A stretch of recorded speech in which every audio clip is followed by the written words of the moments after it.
Thank you. To speak with John Hammond, the business name JHM Technology, and John's position in the company is owner. The nature of the business is electronic fire and security installers, and they're based in Harlow. The preferred area coverage is anywhere outside the A406. Some interesting things that John's asked us to highlight. A frightening incident in his life held at gunpoint in the Nigerian High Commission. It's scary to me. Favourite holiday location and why? He loves Centre Park because it's just a big kid at home.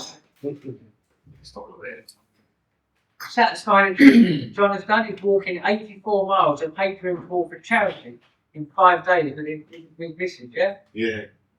Excellent. And then a famous person he's met, I don't know who it is. He's played pool with Brentwood and Noddy Holder. Whoever they are. John Hammond.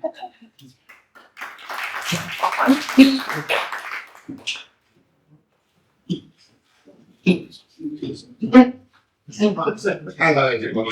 As you some of you know by now, we do get a security system. Bit about myself. I'm married to Amanda. Been married now for a number of years, and I can't remember exactly how long. Probably about 40 years now. I've got 2 sons, Blake, if you know, and Luke is my other son, who's a school teacher.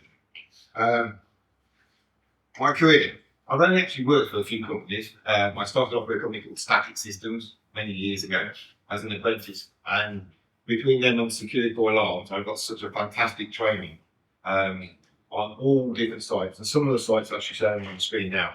All of these sites I've installed either the fire alarm, CCTV, the access control, or the intrusion system. And some fairly impressive sites there.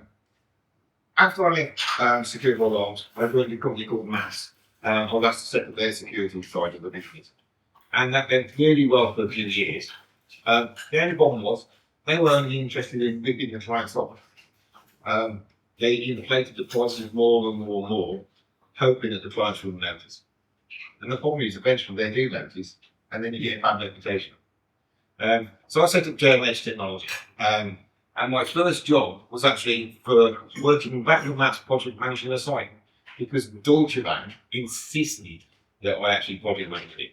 A guy called Ian Ross Harding was going to take the business away unless I was involved. And that set me up as JHM Technology. At the start of that, I was only project managing it. But halfway through, the installers, I could see were doing a not quite a quality job that I wanted. So I got my own guys in and we finished the installation. Deutsche Bank were over the moon. And that's what set me up. And then they recommended me to other people.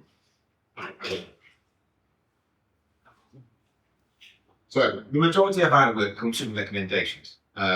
Deutsche Bank recommended us to Imperial College, Imperial College recommended us to the university, and so on. And why do people recommend this? It's because we're very customer focused. It's the end user that actually sees your product. It's the end user that uses it every day. And if the end user isn't happy, that's where you get bad reputation. Doesn't matter what you've done for the builders. Doesn't matter how you bought the project on time or anything like that. If the end user isn't happy, then that's when your problems arise. So we've got a wide selection of customers, as you can see from the screen. But one of the ones that was quite impressive for us was Sony PlayStation at Liverpool. The security consultant did a specification for the site, and we actually won the project. The first meeting we had with the main contractor and client was, this isn't complete. The client didn't know what we were on about because they'd been advised by a security contractor.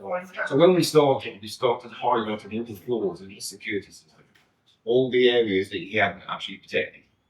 And the project doubled in size because we were providing what Sony PlayStation wanted, not what the security consultant thought they wanted. The client was happy because they got a system they could use that was tailored to their needs. The main contractor was happy because he got all these extras, and we were happy because we got paid. The only person who wasn't happy was the security system. Not doing anything for any more work on because of the whole security there. So what do we install? We installed CCTV, access control, intruder systems, barriers, fire alarm systems. The major part of our business is access control and CCTV.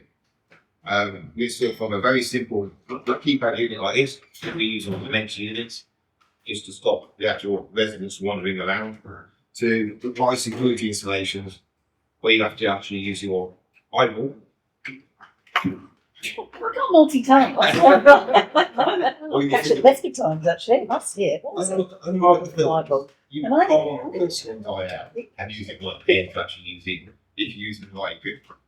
All the equipment we use for the high security places actually reads the vein tree in the eye, or reads the vein tree in the finger. So there's none of this putting it on the eye. Yes, there's cheap systems on the market out there that can do that. But if you're dealing with the MOD or with the banks, it's reading the vein tree. So the vein centre reading the Hayes, Georgia gang, he actually read the vein tree of the readers. Read the fingerprints as well, but that had to match the vein tree. The problem with reading the fingerprints, my fingerprints on that handle are fairly raw from actually working, so I have to use my left hand. And that's the problem with fingerprints. Iris scans are a little easier on that because you don't wear your eye out as much. But people don't like using iris scans, they don't like putting their eye up to it and actually getting it read. So we've only installed 2 of those in the past for an MOD site. We do install hand scans as well. So everyone's hands is unique. The distance between there and there and there and there is unique for each person. But you also need the veins in the palm as well. So you put the hand on there, reads the distance, checks the palm distance as well, and then lets you through the door. It's a sweet picture. So it all does depend on what the client needs. So we've got normal types, you probably see me on it. Normal HID readers, which we put on a load of painting. But again, the ones we use are encrypted, they have secure communications. So you can't go and plug a device on and read the actual bit of the numbers and actually process it and send it back in again. It doesn't work. Because they're encrypted the actual controls. We also sell these smart handles. This is what they use at Jersey Harbours. Installed probably about 100 of these now at Jersey Harbours. The reason they went for smart handles is they had a contractor over there who lost the master key. And because it's a secure site, they had to change all the locks. So over a weekend, they spent £53,000 changing the locks. And they said, this can't happen again, we need a solution. And that's what we came with the smart handles. We were already dealing with Jersey Harbours, actually on the marina, letting people on the pontoons do smart handles. But that wasn't sufficient for the actual electric bills. So we put the smart handles in. All the communications for the smart handles is on the card, securely encrypted on the card, so there's no way of breaking into it. It's what they use at Heathrow Airport as well. So all the data's carried on the card, which means you can put these anywhere in Jersey, and as long as they've got a valid card, they get in. But you can also deactivate the card by someone who's got a valid card going to the door and deactivate it. And it spreads these blacklisted cards like a virus. So it's a very, very secure system. But that's all over Jersey Harbours. From Jersey Harbours, we actually got the Department of Infrastructure. They saw what we'd installed there, they really liked it. So now we've got all the pumping stations all around Jersey, for the water, for the sewage, and they use the smart handles and the padlocks and those, all on the same technology of card. CCTV is another big part of what we do. And with CCTV, there's a lot of misnomer about what the CCTV should do. There's no point having really good pictures if you're not recording them properly. There's also no point having hand-filled cameras like these, where they move around to actually, so you can actually follow people around. Because if I'm following Matt over there, walking across the car park, I'm not seeing stop braking to the other cars. Yes, stop. Yeah, because they can't go the wrong way. So we always recommend putting loads of built static cams. This is meant to have a house. The camera was meant to be installed in Belgium. So this is a broken. But we install loads of those. The idea is that the static cameras always capture what's going on. And if you've got a control room, you then use a pan tilt zoom function to actually focus on what's going on.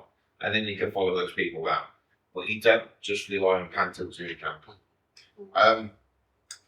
But you can have all sorts of AI on there, like whether the person's face has been recognised before and send an alarm and things like that. But that's my 8 minutes of politics. That was fabulous. Yeah, thank you very much. I really enjoyed that. Let's open up questions. I'm sure there's going to be colleges on the board. Yeah, the smart panel. Yeah. How much would that typically cost per door or so? It's about 320. We tend to change the bits in the door as well, depending if they're suitable, because a lot of lots of bit in the door is cheaper than that thing, and that's a bit of security door. They're very robust. You will never break those trying to get in, because all the control is on the inside. So if you break the outside, Yeah, I imagine that the technology goes into this, it's about to go through a war. It's going through a massive change at the moment. Can you give a couple of examples of what these things will be able to do that's coming down the pipeline? constantly changing. A lot of people want facial recognition for access control, so when you walk to the turnstiles, it opens. That is improving dramatically all the time. But the processing power to actually go for the number of staff, if you take Bridgeman, they've got over 9,000 staff, to actually have 9,000 faces read instantly as they get to the turnstile is too slow. If you go to the passport control where you actually scan and it lets you do the facial thing, you put your passport on there, so it checks it out first, and then you get the facial recognition. That's easier to do, so just walking in. So there's things like that are going on. There's a lot of AI and analytics of cameras that you can see which is the way people are walking. One of the things in Jersey, they've got a flashing signs on the roadway. If a car drives down the wrong side of the road, then the signs flash to say you're driving on the wrong side. And that's done by AI analytics to see which way the vehicles are moving. Did it flash the other way toward the other way? No. Scott. So, global brands, PlayStation, it's a lot of military services, and Scott's Gaff. Yeah. You're happy that we promote and push for kind of home security and those Yeah, sorts of things. it does depend on the type of house. The problem is that we're trying to compete in a market where people are going for the cheapest way to set up security, and the cheapest isn't the best. Especially on the CCTV and recording side, it's all right, like I said, having good pictures you can see, but you've got to have good recording pictures because that's what you want.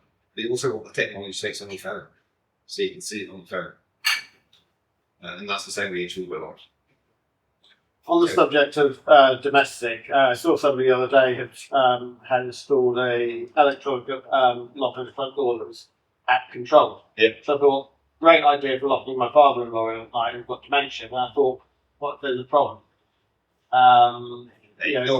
Emergency override or whatever. Yeah, you can always pick out there's a phone wheel normally on the inside. Let's put one of these houses. So you have a phone wheel on the inside which you can unlock the door.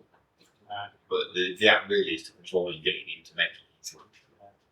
Again, it's going from not the cheap ones to cheap ones that happen. Was your key lists for fault entry taken off in the houses and properties and things like that? Because for 15 years now, we've been knocking on cars and stuff again. Yeah. No one does it in their homes. So it's more like my wife, she doesn't want electronic phone on the front door. She wants to use a key. Now, you can do that and have a device on the inside of no locks the door, which is what I'm looking at.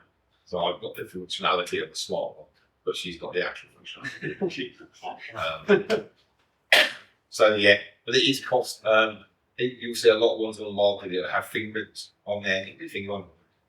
Absolutely fantastic. Cheaper than actually crap will read it fingerprint.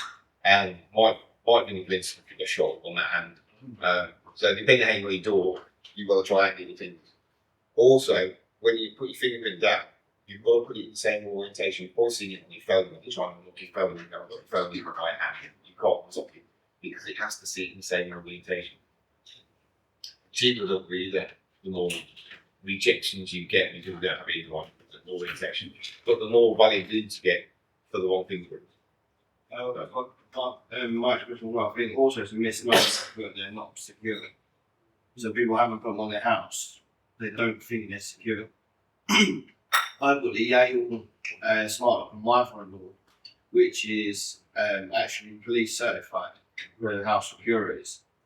So I mean, it is also people haven't got that, and it is a misnomer that it leaves the house vulnerable. This is the truth. But that's a good way. And there's a lot of cheap ones out there. Yeah. What happens when there's a power cut? On the smart handles, they're brilliant. They're battery powered. So the smart handles, if your network goes down, doesn't care less because the one car, if the power goes, doesn't care less because the battery's in there. How do you know when that's people? On those, on the system, we need to email you out to say the battery's in there. Or it leaves to you when they've got 1,000 uses left. Is it USB charged? No, it's AAA batteries in post. USB wants to turn back on you. But these, an override facility saying, dudes run out of power because you haven't changed it in 1,000 uses, which is a lot of uses. Then there is a way about it for anyone. Only by powering it up and then using a valid drive. John, thank you very much. I'm confident we probably could have sat here for another 25 minutes asking you questions. Let's do it.